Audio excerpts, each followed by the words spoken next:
내 소망 더욱 크리라.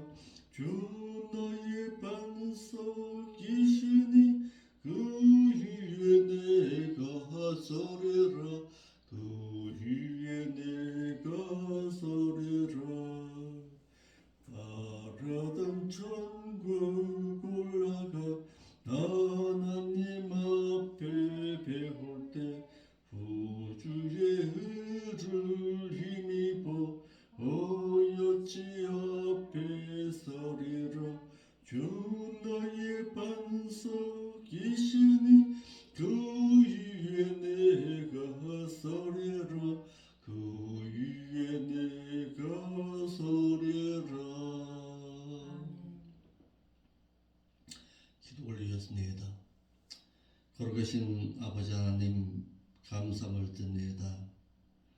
모두 거룩한 제세 기간의 하루의 삶을 살아가라고 귀한 생명과 귀한 믿음과 하나님 앞에 나올 수 있는 열정의 신앙을 허락하심에 감사를 드립니다. 하나님 앞에 나와서 말씀을 듣고 아버지께서 무엇을 말씀하시는가를 듣고 순종하고자 할 때에 하나님의 말씀을 바로 진실하게 깨달았어. 정말 이 시대가 우리에게 무엇을 요구하고 있는지 바로 진실하게 깨달았어.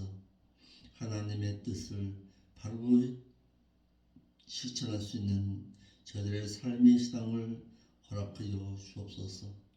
신자된 자의 삶에서 성도된 자의 삶으로, 성도된 자의 삶에서 이제는 제자됨의 삶의 신앙으로 온전하고 진실하게 살아서 주님 언제 오신다 할지라도 부끄러움을 당하지 아니할 자로 주님을 온전히 영접할 수 있는 저희들의 삶의 신앙이 될 수 있도록 인도하여 주옵소서. 무릎 꿇어야 할 분명한 이유를 알게 하시고 하나님 앞에 나아가야 할 분명한 이유를 깨달아 알게 하시겠어. 오늘 하루의 삶이 정말 하나님 앞에 정직하고 진실한 삶으로 하나님 앞에 온전한 삶의 신앙으로 나아갈 수 있도록 인도하여 주옵소서. 거룩하신 예수님의 이름으로 기도하옵나이다. 아멘. 하나님의 말씀 보겠습니다. 하나님의 말씀은 누가복음 5장 1절부터 보겠습니다. 누가복음 5장 1절부터 보겠습니다.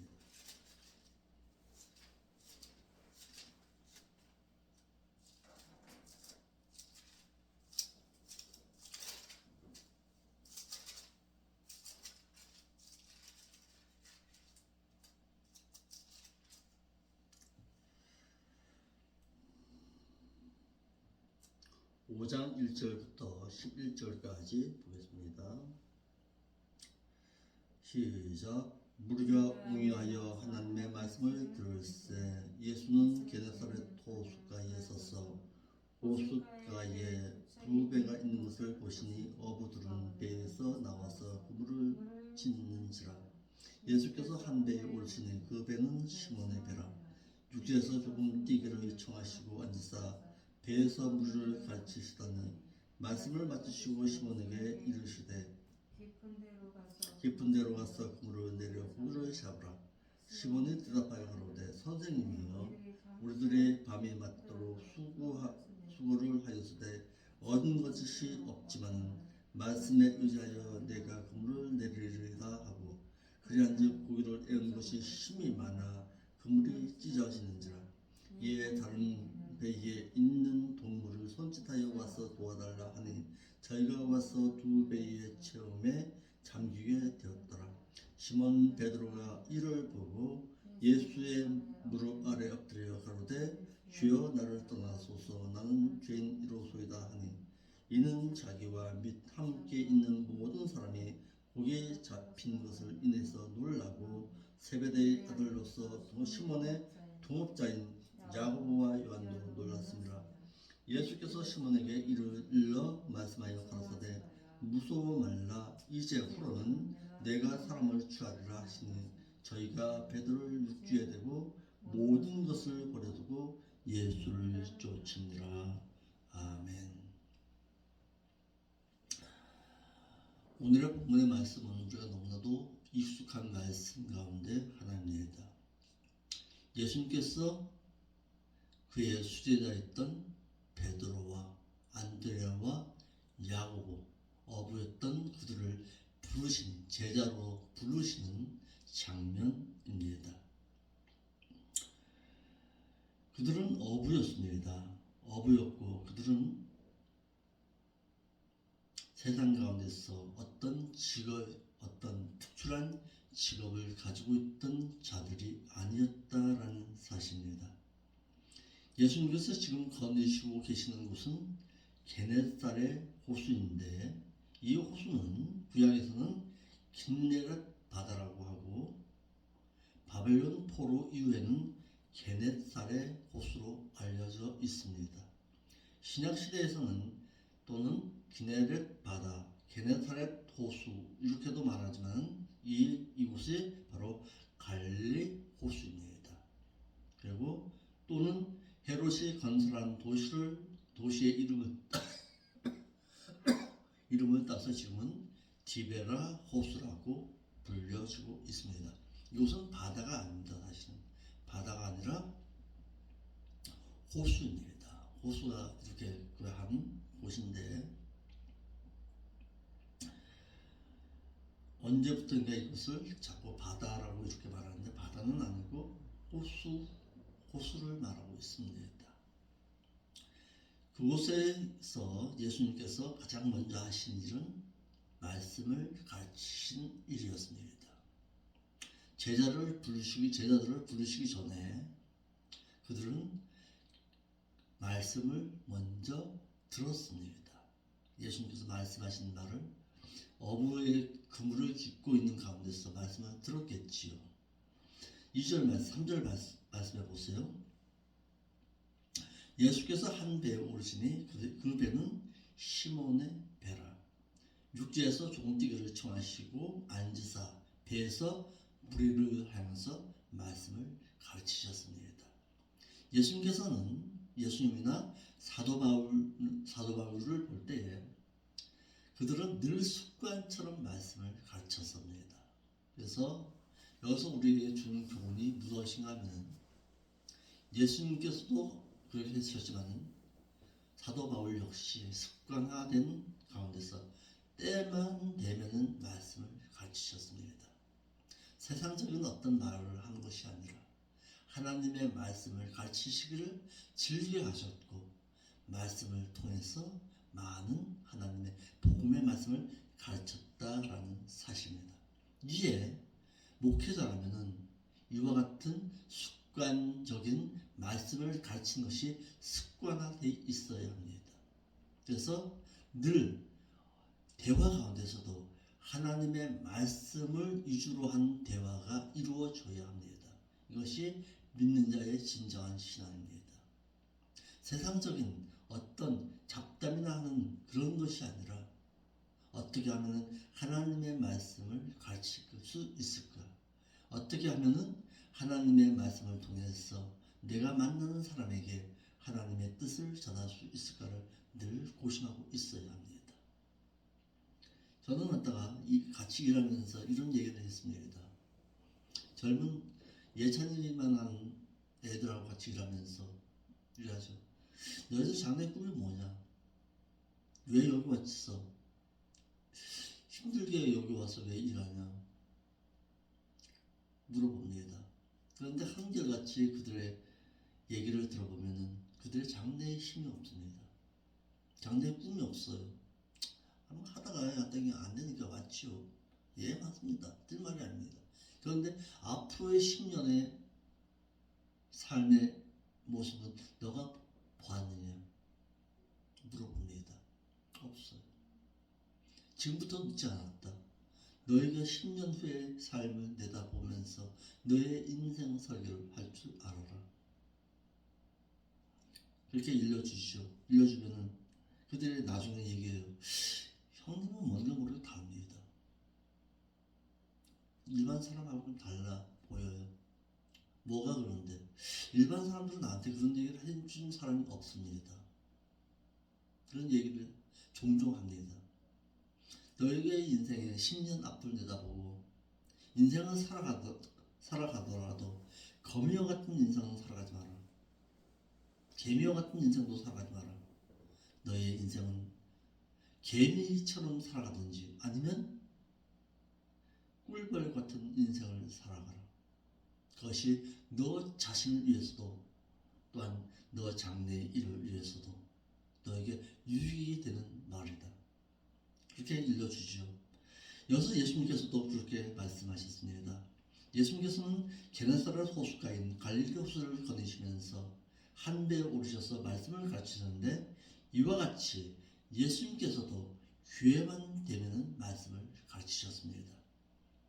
이를 사도 바울은 자기의 규례대로 말씀을 가르쳤다 그러는데 이 규례대로라는 말이 습관화처럼 그런 뜻입니다.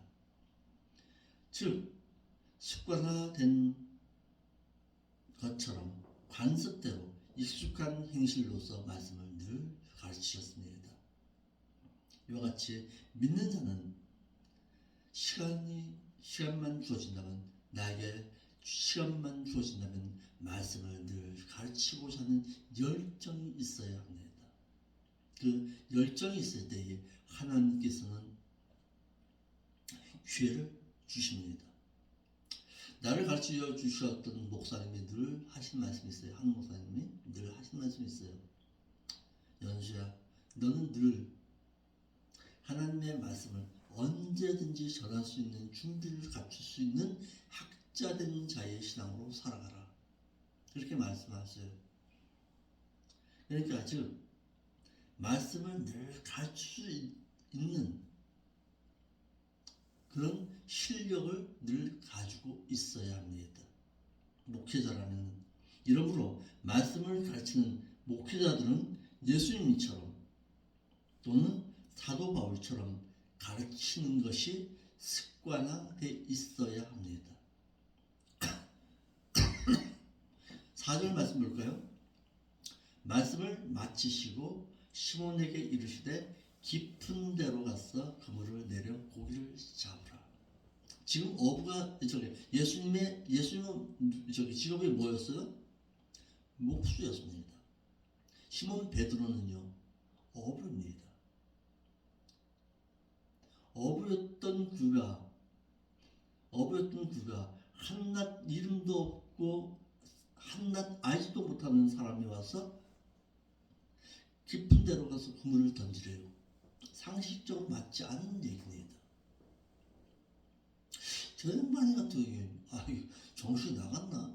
내가 어부인데 깊은 데로 가서 그물을 내리면은 그 그물의 추가 땅에도 닿기 전에 고기가 다 도망가 버립니다. 상식적으로 맞지도 않은 얘기예요. 예수님께서 시몬에게 바닷가 태생입니다. 시몬 베드로는 바닷가 태생으로 어려서부터 고기 잡으러 잔뼈가 굵었던 자예요. 그런데 반면 예수님은 목수입니다. 생활을 해오던 분으로서 한 번도 그물을 던져본 적도 없는 분이십니다. 그분 차림새를 보면은 그런 그가 난데없이 와서 나보고서 전문가인 나를 향해서 너가 하는 일을 그만두고 깊은 데로 가서 그물 던져. 상식적으로 맞지 않는 얘기입니다. 이는 시몬에게 자신의 신성의 능력을 보이심으로 말미암아 이제부터는 자신의 제자로 부르시기 위한 하나님의 섭리하심입니다. 깊은 데로 가서 그물을 던지라. 그 말 가운데서는 뭔가 모르게 알지 못하는 사인이 있었다는 얘기예요. 그의 심령 가운데 저분이 나에게 이런 말을 할 때에는 뭔가 모르게 일반 사람하고는 달랐다라는 사실입니다. 모습 가운데서 말하는 것 가운데서 달랐다라는 얘기입니다. 자, 무슨 얘기냐? 시몬 베드로의 배에 오르시기 전에 뭐부터 하셨어요? 말씀부터 가르치셨어요. 말씀부터 가르치실 때에 멀리서 시몬 베드로가 그물을 깁는 가운데서 그 말씀을 들었다는 거예요. 아하, 저분은 뭔가 모르게 다르다. 우리 일반 사람하고는 뭔가 모르게 다른 모습을 보았다라는 사실입니다. 이것이 섭리입니다. 자, 우리가 여기서 보아야 할 것이 있습니다. 모든 사건 가운데서는 뭐를 봐라? 사건의 섭리하심을 보아라. 우리가 일상생활 가운데서 하나님께서 우연이라는 말은 없습니다. 스치는 인연이라는 것도 없습니다. 내가 저 사람을 만나게 하신 것도 하나님의 섭리하신 가운데 있는 것입니다. 왜 저분을 만나게 하셨는가? 왜 저분을 만나서 이런 말을 할 수밖에 없게끔 하셨는가를 살펴볼 수 있어야 합니다. 따라합시다. 모든 사건에 하나님의 섭리하심이 있다. 내가 지금 이 자리에 있는 것도, 내가 지금 이 자리에서 일을 하고 있는 것도 하나님의 섭리하심이 있습니다. 내가 왜 이곳에 불려지게 되었는가? 그것을 늘 하나님의 섭리하심을 기억하고 살아가는 자가, 그 자가 지혜로운 자입니다. 왜 불렀는가? 왜 나에게 이런 물질이 나에게 주어졌는가? 늘 고심하고 생각해 볼 수 있어야 합니다. 예찬이하고 이틀 동안 같이 알바하면서 예찬이한테 물었습니다. 너가 여기서 뭘 배우느냐? 힘들지? 아빠가 하는 일이 힘들지? 힘들대. 또 올까? 너. 근데 뭘 배웠어? 뭔가 모르게 본인이 배웠다는 거예요. 좋은 경험했다. 이렇게 얘기하더라고요. 그렇죠. 아, 세상에는 이런 직업도 있구나. 나보다도 나이 많으신, 아버지보다도 자신의 아빠보다도 더 많은 사람이 와서 일하는 모습을 보면서 본인은 뭔가 모르게 배우는 거예요. 그것이 섭리하심입니다. 우리의 인생이라는 것도 그냥 우연히 스쳐가는 것은 없습니다. 상식적으로 맞지 않은 거예요. 영으로서 깊은 데로 가서 그물을 던지게 되면은 그물의 추가 바닥에 닿기도 전에 잡혔던 고기는 모두 도망가 버리는데, 그런데도 상식적으로도 예수님께서 하시는 말씀이 맞지도 않는데 거기에 순종했다라는 거예요. 누가? 베드로가. 깊은 데로 가서 그물을 던지라 하시면 경우에 맞지 않는 명령이었습니다. 이와 같이 하나님께서도 모세를 부르실 때에도 먼저 하나님의 능력을 보이심으로 말미암아 그를 자신의 사안으로 부르셨습니다. 가서 신발 벗어라. 모세에게. 상식적으로 맞지 않잖아요. 예수님께서 늘 우리를 부르실 때 그와 같이 부르십니다. 우리의 인간의 어떤 생각과는 전혀 다른 방법 가운데 하나님은 부르신다는 사실입니다. 내 생각 가지고 있으면 그분의 부르심에 응답할 수가 없습니다. 5절 한번 보겠습니다. 5절 말씀에 시몬이 대답하여 가라되 뭐로? 선생님이여, 우리들이 밤이 왔도록 수고를 하였으되 얻은 것이 없지만은 뭐에?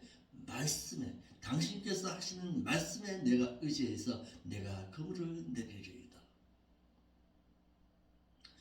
시몬은 예수님을 뭘로만 봤어요? 랍비 정도로만 보았습니다. 아직까지도 예수님께서 하시는 말씀이나 예수님께서 하시는 어떤 특별한 그런 말씀을 들었는데도 뭘로만? 랍비 정도로만 알고 있었습니다. 시몬은 자신에게 찾아와서 깊은 데로 가서 그물을 던지라고 하시며 자신의 제자로 부르시는 예수님을 향해서 랍비 정도로만 알았습니다. 본문의 선생님이여 이 말은 시몬이 예수님을 당시에 랍비 정도로만 보았다는 뜻입니다. 하나님의 아들이신 메시아로 자신에게 찾아오셔서 그의 제자로 부르시는 예수님을 향해서 랍비 정도로밖에 보지를 못했다라는 사실입니다.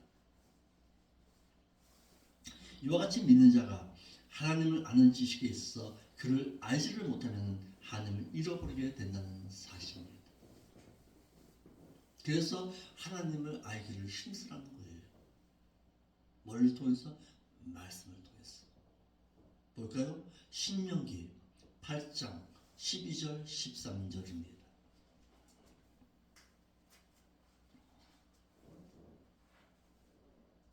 신명기 8장 12절 13절 14절.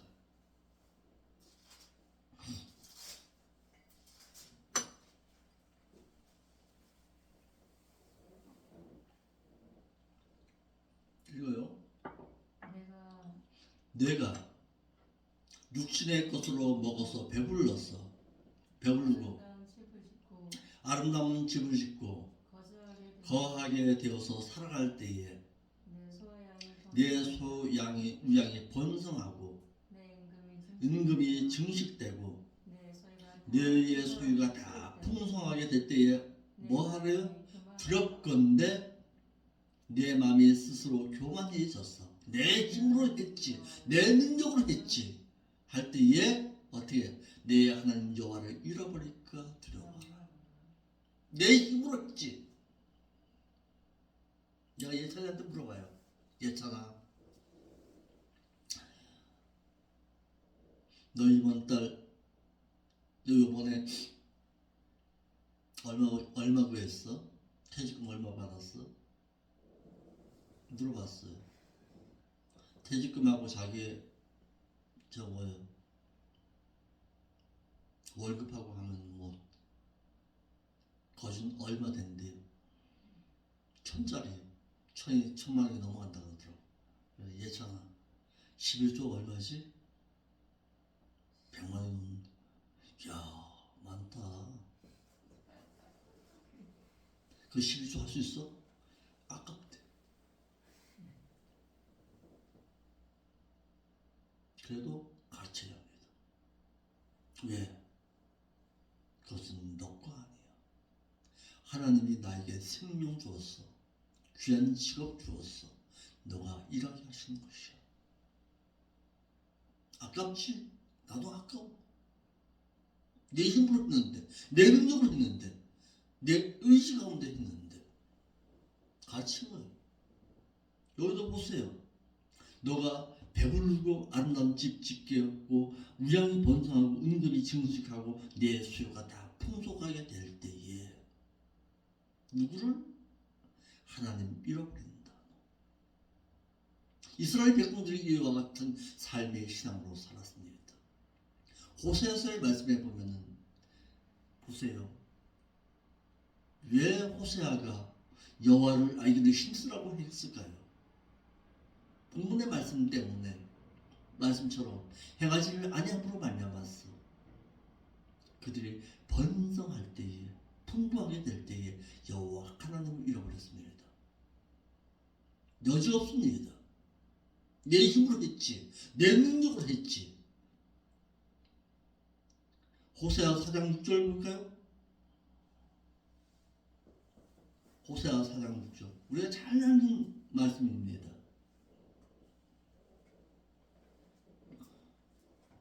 호세아 4장 6절.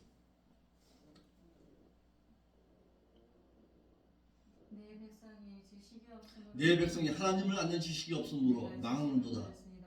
하나님을 아는 지식을 너가 먼저 버렸으니 나도 너를 버려서 내 제사장이 되지 못하게 할 것이요 내가 내 하나님의 여호와의 말씀의 율법을 잊어버렸으니 나도 내 자녀들을 잃어버리리라. 신명기 8장 13절로 14절 말씀처럼 풍부하게 될 때에 번성하게 될 때에 하나님을 잃어버린 것입니다. 시몬 베드로는 자신에게 찾아오셔서 깊은 데로 가서 그물을 던지라 하시며 표적을 보이시고 그를 제자로 부르시기를 원하시는 예수님을 당시에 자신들에게 성경이나 가르쳐주는 랍비 정도로만 알았다라는 사실입니다. 하나님의 말씀을 들었다면 일반 사람과는 뭔가 모르게 다른 메시아로 보아야 하는데 그리스도로만 보았다라는 사실입니다. 시몬 베드로는 자신에게 찾아와서 깊은 데로 가서 그물을 던지라고 하시는 그분의 명령에 이제는 순종했습니다. 당시에 시몬에게 찾아오셔서 깊은 데로 가서 그물을 던지라고 명령하시는 예수님을 향해서 그의 명령에 순종한다는 것은 상식적으로 맞지 않는 경우입니다. 그렇지만 시몬이 예수님의 명령에 순종하였다는 것은 자신의 의지가 아닙니다. 하나님의 섭리 역사하심이었습니다. 뭔가 모르게 하나님께서 그의 심령 가운데 역사하신 것입니다. 시몬 베드로의 상식이나 의지에 의해서 순종한 것이 아님을 알 수가 있습니다. 이와 같이 믿는 자는 하나님의 섭리를 볼 줄 알아야 합니다. 사건 속에서 자신에게 찾아오셔서 순종을 요구하시는 하나님의 섭리 역사심을 깨달을 수가 있어야 한다는 사실입니다. 하나님은 이 부족한 종을 부르실 때에도 섭리 역사하셨습니다. 부르시는 음성이 있습니다. 어떤 사인이 있습니다. 그것은 인간적인 어떤 감정이 아닙니다.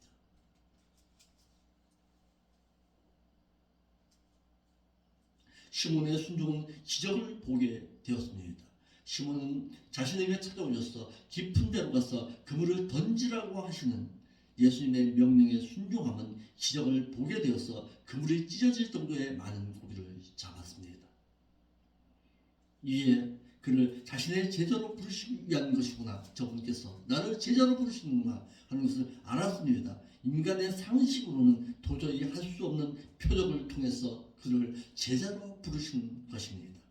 자신에게 찾아오신 그분은 당시에 그들을 가르치는 스승인 랍비 정도가 아니라 하나님의 아들이신 그리스도의 심을 시몬으로 하여금 알리시기 위한 하나님의 섭리 역사하심이었습니다. 아하! 저분은 뭔가 모르게 다르구나. 랍비가 아니구나. 메시아구나. 이제 깨닫는 거예요. 5절 6절의 말씀을 통해서 표적을 통해서 부르신 거예요. 그리야 이제 고기를 애운 것이 힘이 많아 그물을 찢어지는지라. 이에 다른 배에 있는 동물을 손짓하여 와서 도와달라 하니 저희가 와서 두 배의 체험에 잠기게 되었더라. 아하, 저분은 랍비가 아니구나. 알았어요. 시몬에게 찾아오셔서 깊은 데로 가서 그물을 던지라고 명령하시고서는 인간의 상식으로는 도저히 불가능한 그 일을 행하시는 표적을 통해서 많은 고기를 잡게 하시면 예수님이 자신은 하나님의 아들 그리스도이심과 그 아들을 믿음으로 말미암아 영원한 생명을 소유하게 함이 표적 행하심의 목적이었다라는 사실입니다. 고기나 잡아주려고 하는 거 아니에요 지금. 예수님으로 하여금 시몬 베드로로 하여금 표적을 보여주신 것입니다. 내가 곧 누구다? 그리스도다. 이게 어떻게 합니까? 깨달았어요. 이제는 8절에 읽어봐요. 시몬 베드로가 이를 보고 예수의 무릎 아래 엎드려 가로되 뭐라고 해요? 주여 나를 떠나소서 나는 죄인으로소이다. 표적을 보고서 그가 하나님의 아들 그리스도이심을 알아보는 시몬입니다. 이와 같이 시몬 베드로는 표적을 행하신 그 예수님을 알아보았습니다. 그리고 그의 누구까지? 동료인 누구까지? 안드레와 야고보를 또한 부르셨어. 그들로 하여금 하나님의 귀한 사역을 행할 수 있게 하셨습니다. 이에 11절 한번 봅시다. 참 중요한 말이 거기에 숨겨져 있습니다. 11절. 이에 저희가 배들을 육지에 대고 모든 것을 뒤로하고 버려둔 거 아니에요. 버려둔 거 아니에요. 버려두고 쫓아간 거 아니에요. 뒤로 하고 예수님을 쫓으니라. 버려둔 거하고 뒤로 한 거하고 뭐가 다르냐? 버려둔 것이라는 것은 아예 포기한 거예요. 아예 포기한 것이지만 뒤로 했다는 것은 그것을 포기는 했지만은 아예 내팽개침은 아닙니다. 업이 바뀐 거예요. 이와 같은 사건을 또다시 또 행하시죠. 언제? 예수님께서 십자가에 달려 돌아가신 이후에 이 베드로가 어떻게 합니까? 또다시 어부잡이로 향해 갑니다. 그랬을 때 또다시 이와 같은 사건이 또다시 일어납니다. 요한복음 20장에서 시몬에게 이제부터 할 일에 대해서 알리십니다. 위대한 발견에 대한 위대한 행동을 합니다. 시몬 베드로는 예수님을 만나기 전에는 육적인 어부에 불과했습니다. 가진 것이라고 쓴 낯익은 배 한 척의 그물이 고장이었습니다. 당시의 어부라는 직업은 하루계층의 직업으로서 사회적으로나 직업적으로나 명예나 권력과는 거리가 먼 직업이었습니다. 하지만 이런 육적인 어부를 예수님께서는 영적인 고기를 낚는 어부로 부르셨습니다. 그러니까 인간의 눈으로 하나님의 일꾼을 부르시지 않는 그분의 놀라우신 섭리를 볼 수가 있습니다. 이와 같은 내용을 예수님을 만난 후 시몬 베드로와 안드레에 대해서 말하기를 마태복음 4장 19절에는 뭐라고 말씀하시는가 하면은 말씀하실 때 나를 따라오느라 내가 너희로 사람을 낚는 어부가 되게 하리니 저희가 곧 그물을 버려두고 예수를 쫓으리라라고 말하고 있습니다. 마태복음 4장 19절에서는 나를 따라오느라는 내용에서는 그들의 삶을 청산해야 했습니다. 오직 예수님만이 바라보아야 하는 삶과 오직 그분만을 삶의 주인으로 섬겨야 하는 기로에 있어 베드로와 안드레는 결정하고 있는 것입니다. 그러므로 19절에 예수님께서 베드로와 안드레를 향해서 나를 따라오라 하셨을 때에는 내가 너의 삶의 주인이 되겠다는 뜻입니다. 이제부터는 내가 너의 삶의 주인이 되겠다. 너의 인생의 주인이 되겠다는 거예요. 너에게 새로운 삶의 이정표를 바꾸어 놓겠다는 뜻이 내포되어 있습니다. 이에 저희가 곧 그물을 버려두고 예수님을 쫓았다는 거예요. 너의 삶의 주인이 바뀌어진 것입니다. 예수님의 제자가 되기를 원한다면 너의 삶의 주인이 바뀌어져야 합니다. 육신적인 삶의 주인이 있어 이제는 영적인 삶의 주인으로 바뀌어져야 합니다. 내가 주영이라는 이름을 여기서 찾았습니다. 너 삶의 주인이 어떻게 육신적인 세상을 향했던 주인이 예수 그리스도의 삶의 주인으로 바뀌어지는 거예요. 그래서 그분 앞에 영광을 돌리는 삶의 신앙으로 살아가는 거예요. 버려두고 그렇습니다. 자신의 모든 것을 뒤로 하고 그를 쫓아가라는 뜻입니다. 예전에 가지고 있던 삶의 이정표인 그의 가족, 자신의 삶 전체를 포기하고 예수님을 쫓아가라는 뜻입니다. 그러므로 베드로와 안드레가 그물과 배를 뒤로 하고 예수님을 쫓은 것은 예수 그리스도를 삶의 주인으로 알고 섬기며 그분을 따라가는 제자된 자가 세상과 어떤 삶을 살아야 하는가에 대한 본보기입니다. 예수님의 부르심을 들은 자가 삶의 주인이신 그리스도를 따라갈 때 어떤 자세로 따라가야 할 것에 대한 본보기를 보여주고 있는 것입니다.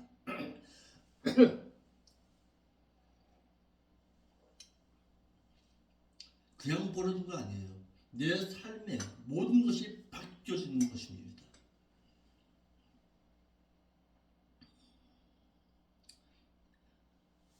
네 명의 제자들이 예수님을 따름에 공통점이 있습니다.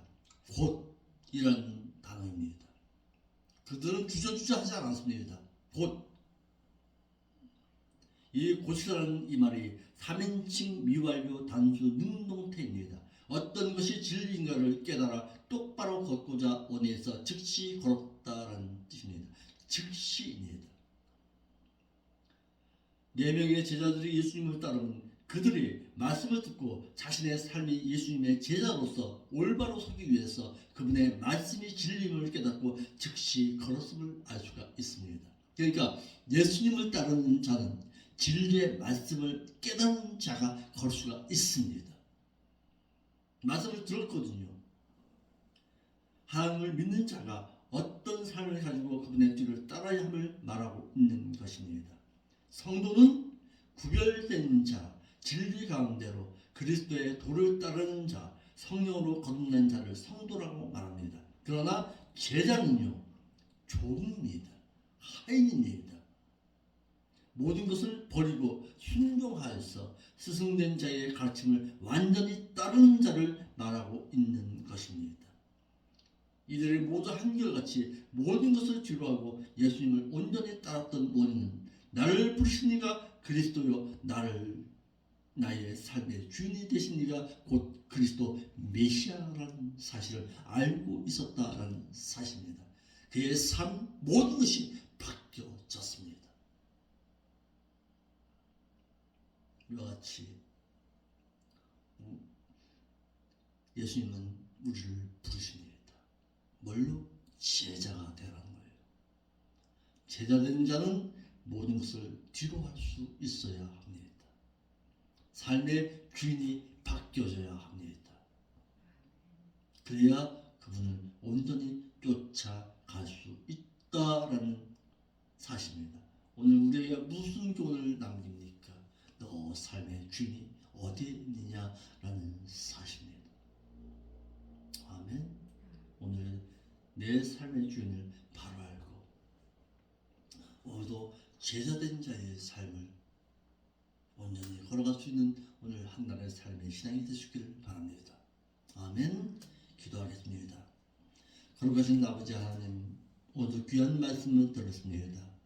시몬 베드로를 부른 것처럼 오늘도 저희들을 향해서 너도 제자가 되기를 원하느냐고 물으시는 그 하나님 앞에 정말 그분을 온전히 쫓아갈 수 있는 제자된 자의 삶의 신앙으로 살아가기를 원한다면 모든 것을 뒤로하고 그분을 온전히 쫓을 수 있는 담대함의 신앙을 허락하여 주옵소서. 삶의 주인이 이제는 바뀌어지가 없어서 인생의 삶의 여정도 바뀌어지게 하여 주옵소서. 오직 천국 본향을 향해 걸어갈 줄 아는 진실된 성도된 자의 삶의 신앙으로 살아드릴 수 있도록 힘쓰고 애쓰는 오늘 한날의 삶의 신앙이 될 수 있도록 인도하여 주옵소서. 거룩하신 예수님의 이름으로 기도하옵나이다.